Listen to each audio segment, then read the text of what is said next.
இதுதான் எங்கள் வீட்டு எதிர்க்க இருக்க நாகப்பழம் மரம். வீட்டுக்கு ஒரு மரம் வளர்க்கணுன்னுவாங்க. எங்கள் வீட்டில் இடம் இல்லைங்க, அதனால் எதிர்க்க ஒரு இடம் இருந்தது.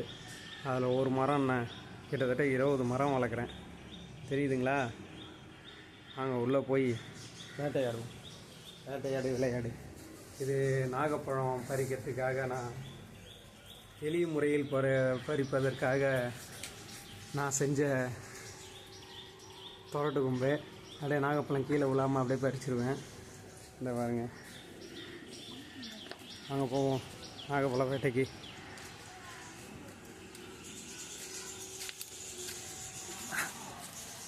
இதை பார்த்தீங்களா, கை கட்டுற தூரத்துலேயே நாகப்பழம்லாம் இருக்கும்.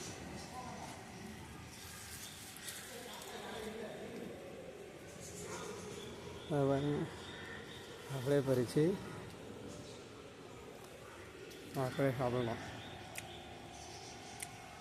மேலெலாம் பார்த்தீங்கன்னா இருக்குன்ட்டு அது எல்லாத்தையும் இன்றைக்கி பறிக்க போகிறேன். ஹாய், சரிடா.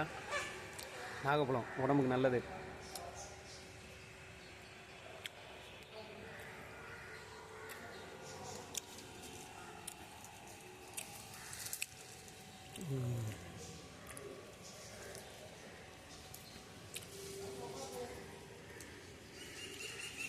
என்ன பாருங்க, எவ்வளோ மரம் பாருங்கள். எல்லாம் நம்மளுக்கு கை கட்டின தூரம் தான்.